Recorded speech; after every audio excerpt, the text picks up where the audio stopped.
Hi అండి, అందరికీ welcome to our channel. ఈరోజు వీడియో వచ్చి చాలా సింపుల్గా అయిపోయే కాలీఫ్లవర్ 65 లేదా గోబీ 65 అనమాట. ఈ cauliflower 65 same to same chicken 65 లాగానే ఉంటుంది. అదే టేస్ట్తో ఉంటుందన్నమాట. చాలా బాగుంటుంది. ఇది సాంబార్లోకి కానీ రసంలోకి కానీ సైడ్ డిష్గా చాలా బాగుంటుంది. లేదంటే అలా తినేసినా కూడా చాలా బాగుంటుంది. ప్రాసెస్ చూపిస్తాను పదండి. అందుకోసం ఒక కాలీఫ్లవర్ తీసుకున్నాను నేను. ఈ కాలీఫ్లవర్ కొంచెం బ్లాక్గా ఉందని పాడైపోయింది అని అనుకోవద్దు, చాలా ఫ్రెష్గానే ఉందన్నమాట. ఈ కాలీఫ్లవర్ని ఒక ప్లేట్లో పెట్టుకుని ఇలాగా ముక్కలుగా కట్ చేసేసేయాలి. ఇలా అన్నీ కట్ చేసేసి ఈ బొడుపుని తీసి పక్కన పడేయాలి. ఇదంతా ఈ బొడుపు పక్కన పడేసిన తర్వాత ఈ ఈ ముక్కలన్నింటిని కూడా సెపరేట్ చేసేయాలి. పురుగులు ఏమన్నా చూసుకుంటూ జాగ్రత్తగా చూసుకుంటూ ఫ్లవర్స్ అన్నీ సెపరేట్ చేసేయాలి. ఇలా సెపరేట్ చేసేసుకుని పక్కన పెట్టేసుకోవాలి. చూడండి ఎంత ఫ్రెష్గా ఉందో. చూడండి, ఈ కాలీఫ్లవర్ ముక్కలన్నింటినీ కూడా ఇలాగ సెపరేట్ చేసేసుకుని పక్కన పెట్టేసుకోవాలి. ఇప్పుడు స్టవ్ ఆన్ చేసి ఒక గిన్నెలో వాటర్ పోసిన గిన్నెని స్టవ్ మీద పెట్టి ఇప్పుడు అందులోకి 1 టీ స్పూన్ వరకు సాల్ట్ వేయాలి. సాల్ట్ వేసి ఇప్పుడు మనం కట్ చేసి పెట్టుకున్న కాలీఫ్లవర్ ముక్కలను వేసేసి ఒకసారి బాగా కలపాలి. ఒకసారి బాగా కలిపేసి సాల్ట్ అంతా ముక్కలన్నిటికి చక్కగా పట్టేస్తుంది అనమాట. ఒకసారి బాగా కలిపేసి గిన్నె పైన మూత పెట్టి స్టవ్ని హైలో పెట్టేయాలి. గిన్నె పైన మూత పెట్టేసి ఒక్క పొంగు వచ్చేంత వరకు ఉడకనివ్వాలి. ఒక్క పొంగు వచ్చిందంటే 50% వరకు కాలీఫ్లవర్ ముక్కలు ఉడికిపోతాయి అనమాట చక్కగా. ఇంకా పురుగులు ఏమన్నా ఉన్నా కూడా చచ్చిపోతాయి. అందుకోసం ఇలాగా ఉడకబెట్టాలి. 50% ఉడికిపోయిందంటే మనం 65 చేసుకున్నప్పుడు డీప్ ఫ్రై చేస్తాం కాబట్టి లోపల ఈ కాలీఫ్లవర్ ముక్కలు ఉడకలేదనుకోండి, పచ్చిగా ఉంటాయి కాబట్టి అంత టేస్టీగా ఉండవు. అందుకోసం ఇలా 50% వరకు ఉడికిపోయిందంటే చాలా బాగుంటుంది అనమాట.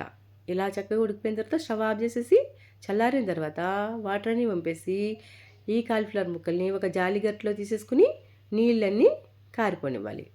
ఇలా నీళ్ళన్నీ కారిపోయిన ఈ కాలీఫ్లవర్ ఫ్లవర్స్ని ఒక బౌల్లో వేసుకుని పక్కన పెట్టుకోవాలి. ఇప్పుడు ఒక ప్లేట్ తీసుకుని ఆ ప్లేట్లోకి నీళ్లు కారిపోయిన ఈ కాలీఫ్లవర్ ముక్కలను వేసి చక్కగా నీళ్ళన్నీ కారిపోయి డ్రై అయిపోయాయి కదా చక్కగా. ఇప్పుడు అందులోకి 1 టీ స్పూన్ వరకు సాల్ట్, 1 టీ స్పూన్ కారం, 1/2 స్పూన్ పసుపు, 1 టేబుల్ స్పూన్ అల్లం వెల్లుల్లిపాయ పేస్ట్ అయితే ఫ్రెష్గా దంచుకుంది అనమాట. అప్పుడే దంచాను అల్లం వెల్లుల్లిపాయ పేస్టు అదనమాట. 1 టేబుల్ స్పూన్ వరకు శనగపిండి పూర్తిగా ఆప్షనల్ అనమాట. మనకి ఇష్టమైతేనే వేసుకోవచ్చు, లేకపోతే లేదు. నేనైతే వేసాను. ఇంకా 1 టేబుల్ స్పూన్ వరకు కార్న్ఫ్లోర్, 1/2 స్పూన్ బియ్యం పిండి, ఇంకా 1 టేబుల్ స్పూన్ మైదా వేసాను, అదైతే మిస్ అయింది. 1/2 స్పూన్ గరం మసాలా పౌడర్. ఇప్పుడు ఒక చెక్క నిమ్మకాయ రసం కూడా పిండానండి, అది కూడా మిస్ అయిపోయింది. ఇలా కలిపేసి కొంచెం కరివేపాకేసి బాగా కలిపేయాలి. కలిపేసిన తర్వాత 2 స్పూన్స్ పెరుగు వేయాలి.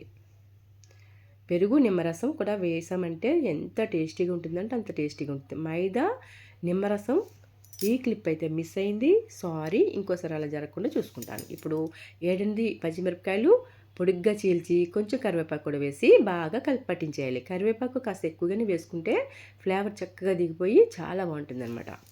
చాలా టేస్టీగా కూడా వస్తాయి.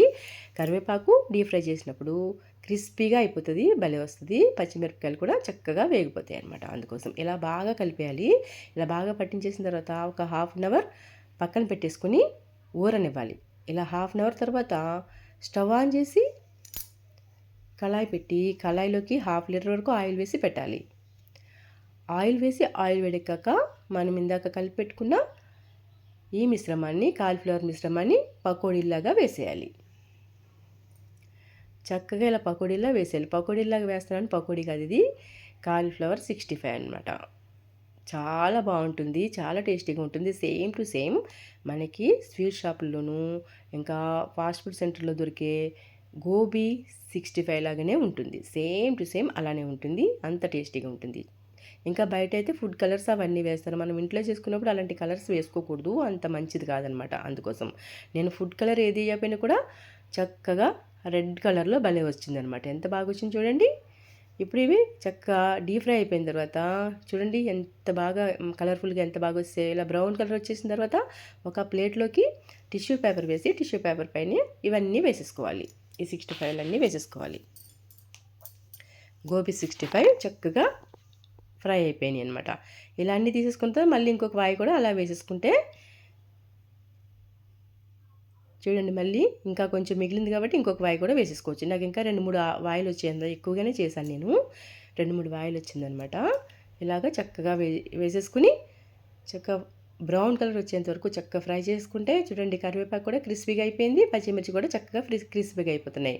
అంత బాగా అయిపోతాయి అనమాట ఫ్రై. ఇలా బాగా బ్రౌన్ కలర్ వచ్చేంత వరకు బాగా ఫ్రై అయిపోయిన తర్వాత అన్నీ తీసుకుని ఇలాగా ప్లేట్లో వేసేసుకోవాలి. చూడండి అంతేనండి, ఎంతో క్రిస్పీగా టేస్టీగా ఉండే గోబీ 65 రెడీ అయిపోయింది అనమాట. ఎంత బాగా వచ్చింది చూడండి, భలే కలర్ఫుల్గా కనిపిస్తుంది కదా. కరివేపాకు కూడా క్రిస్పీగా అయిపోయింది, పచ్చిమిర్చి కూడా చాలా అంటే చాలా క్రిస్పీగా అయిపోయి ఎంత బాగా వచ్చాయి చూడండి. నేనైతే టేస్ట్ చూసాను, చాలా బాగుందనమాట, చాలా టేస్టీగా కూడా ఉంది.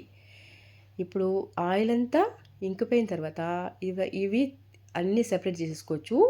ఈ గోబీ 65 తీసి వేరే ప్లేట్లోకి ట్రాన్స్ఫర్ చేసుకుని దానికి ఆనియన్ ఇంకా నిమ్మరసంతో గార్నిష్ చేసేసుకుని సర్వ్ చేసుకుంటే చాలా అంటే చాలా బాగుంటుంది. ఎంత బాగుందో చూడండి, నేను టేస్ట్ చూసాను కదా, చాలా టేస్టీగా వచ్చిందనమాట. అంతేనండి, గోబీ 65 ఇంత సింపుల్గా అయిపోయిందనమాట. వీడియో నచ్చితే వీడియోని లైక్ చేసి మీ ఫ్రెండ్స్ అండ్ రిలేటివ్స్కి షేర్ చేయండి. మా గురువార టాక్స్ 15 ఛానల్ని సబ్స్క్రైబ్ చేసుకోండి.